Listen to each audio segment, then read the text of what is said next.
Yeah, it's Christmas, and I hope you all have a wonderful and, most importantly, a safe Christmas. So we'll see you in 2022 in many countries of the world, pandemic permitted.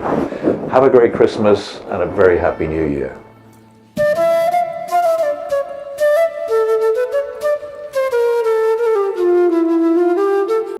Yes, I was... during the period of time, I suppose we were touring a lot, so there wasn't going to be a new album every year, and also I had a number of solo projects I wanted to do with a few different records. But I decided, having made an album in 2012, which was a sort of a solo album, which was a remake of a new look at Thick as a Brick, with Thick as a Brick 2, and then Homo Eroticus in 2014. I thought in 2017 I would start a project which was a band album and featuring the musicians that had been playing with me then for, many years, 10, 15 years, according to different members. And I thought it'd be nice to do it as a band album, just because they'd never been on an album called simply Jethro Tull. So it was kind of for them, really, to make them feel, part of the band. They'd been playing as members of Jethro Tull in live concerts, but not on record. So that's why I did it that way. But it was in my mind that it would be a Jethro Tull album, and that was behind the songs when I started work on writing the songs on the 1st of January 2017. I should have finished it in 2019, but unfortunately I was lazy, and again, touring, almost every week we had some concerts. So 2020 came along, so I decided I would record them by myself, and then the other guys might add some little parts themselves that they could send to me from their home studios, and I would incorporate those into the mix. So I only really got the album finished in 2021, in about June. So I guess 6 months ago, and mixed it, mastered it, found a record company to release it, and here we are with a record being released officially on the 31st of January 2022, so it's a long time since I started, 5 years, nearly 5 years since we recorded the first songs.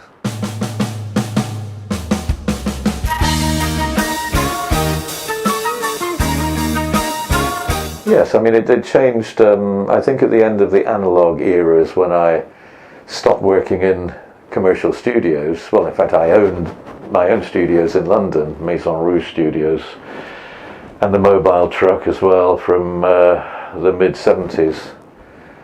But around 1980, 82 was the last album I recorded at Maison Rouge.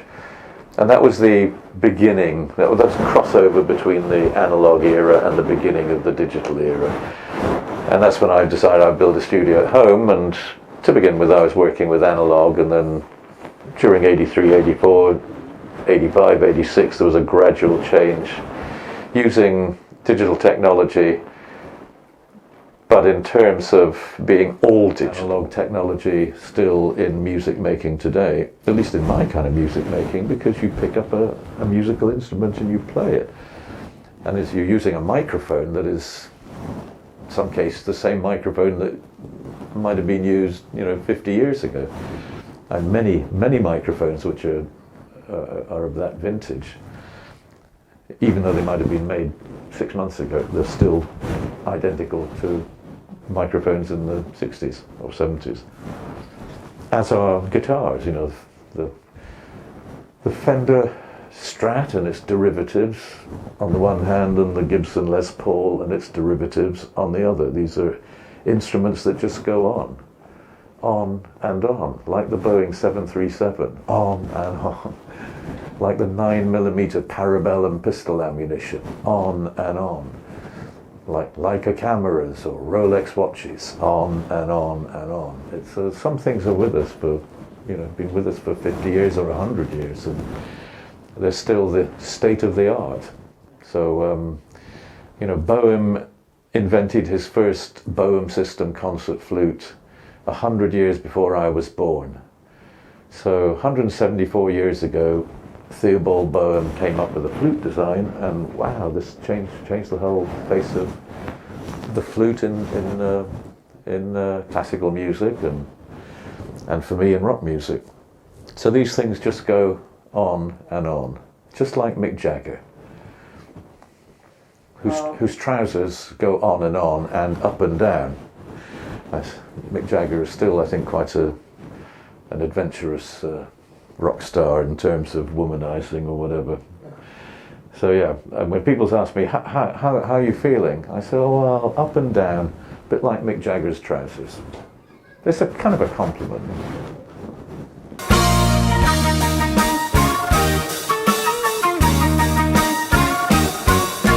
It's an album of songs that are talking about extremes of emotion. Hence the word zealot in the title track. It's about emotional extremes. And you find emotional extremes in all sorts of places. You find it on Twitter with Donald Trump's name behind it. You find it in the world of politics, in journalism, of perhaps social media, where people are just shouting at each other. But you also find it in the Bible. And so, taking the King James translation of the English translation of the Bible, I looked up various examples of extreme emotion. Some of them bad, things like jealousy, anger, rage, vengeance, and some of them about positive things, about different kinds of love, brotherly love, spiritual love, sexual love, compassion, kindness, loyalty, some good stuff as well. But there were little bits of text, just a few words. And it was interesting to me to read those few words, and then from those words to imagine something, usually visual, from those words. And then I take that and make it into a song, lyrics and music. So you could say it's based on the Bible only in the sense that that's the starting point, an example of extreme emotions, because the Bible does have a lot of extreme emotions in it, some of them quite scary. So that was the starting point. That's the umbrella under which the songs sit. It's under this roof of biblical references. But I don't use any of the words from the Bible. I don't include those in the lyrics. I'm mostly taking those ideas and relating them to the present day, to the world we live in right now. And I'm talking about emotions, and the songs, I describe on the detailed version of the album booklet. I explain how all that comes about.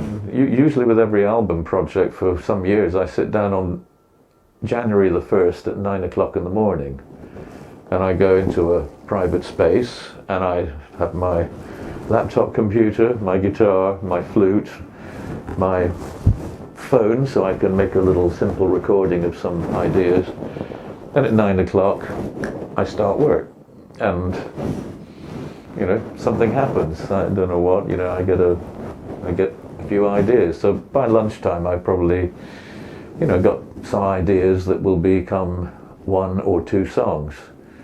Then I take a break, and then I go back in the afternoon usually, and then I think about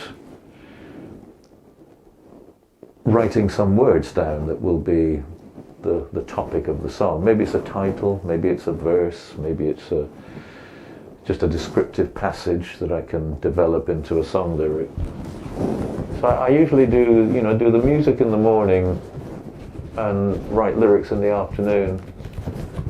And, you know, by the time perhaps at the end of a period of 2 weeks, you know, I've got quite a few things, and I can make some demos, multi-track demos, you know, just with guitar, flute, singing, a few of them, you know, something to convey rhythm, and I send that to the band, you know, along with the text documents of all the lyrics and the chords and the music that they need to learn. And they've got everything to work with. And they've got a little demo to listen to, they've got words and music that they can work on, and then they prepare it, and then we come together to rehearse. And we try to rehearse it in the way that we would play it live on stage. So we try and keep a direct relationship with live performance, and the immediacy, the direct nature of performing as you would to an audience. So try and reduce some of the technical options. You know, it's kind of nicer to be able to play it like you really are going to play it. You know, play it for real, in real time, and everybody playing together.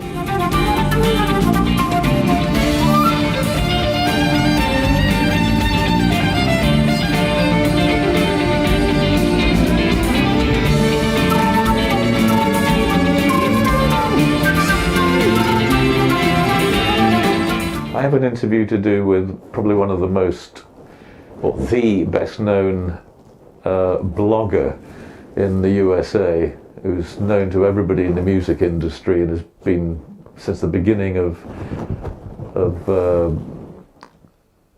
the use of the internet. He's been a very strong feature commenting on music and record business and so on.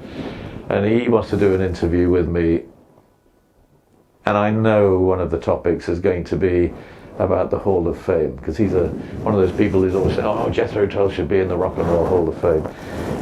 You know, and I keep answering the same way. I say, Jethro Tull should not be in the Rock and Roll Hall of Fame. The Rock and Roll Hall of Fame is an American institution. It's about American rock and roll. That's what it began to be. And, you know, Jethro Tull is not a rock and roll band. You know, we're not,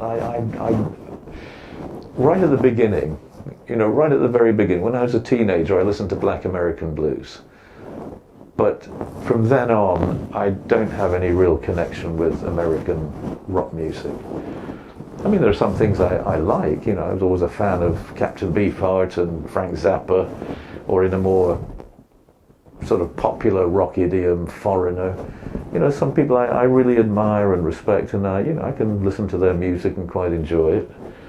You know, I can listen to ZZ Top and quite enjoy it, but, you know, I'm not really a fan of rock music anyway, and listening to music. I'm not a music listener. I prefer to play it rather than, you know, be listening to other people. So I definitely don't consider myself to owe anything to American rock music.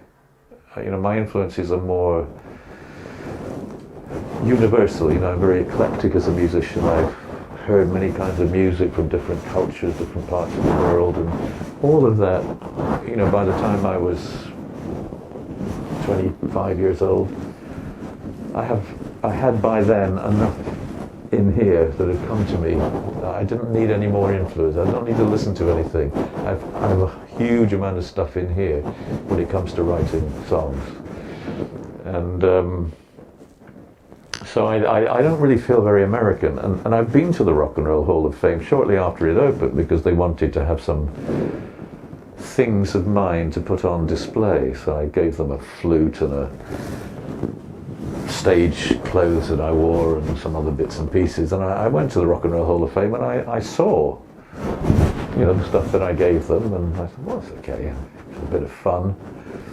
But being inducted into the Rock and Roll Hall of Fame, I don't really feel we should be there. It's just not, I don't really feel somehow like I belong in that context. You know, I think there are probably many, many, many American artists who deserve to be in the Rock and Roll Hall of Fame who are not yet inducted. You know, when all of those are in the Rock and Roll Hall of Fame, if they wanted to come and ask me or talk to me about it, then I'll listen. But I think there's more important people who should be in the Rock and Roll Hall of Fame than than Jethro Tull. I don't feel comfortable about it. And you know, there are certain politics and issues behind all of that, like the guy who sits still on the panel of the Rock and Roll Hall of Fame hates Jethro Tull. He used to be on Jan Wenner, who used to you know, be an editor of Rolling Stone. He hates Jethro Tull. So it's not going to happen anytime soon, and I'm perfectly happy with that. I'm an outsider. I don't really belong in. I don't hang out with musicians. I don't do, you know, rock and roll lifestyle. I don't socialize with musicians. I'm just not that kind of a guy. I've never been like that. So I don't really feel like I belong in that world, and it would be embarrassing, really, if I suddenly got a letter in the post or an email saying, "Oh, we want to induct you into the Rock and Roll Hall of Fame." I would have to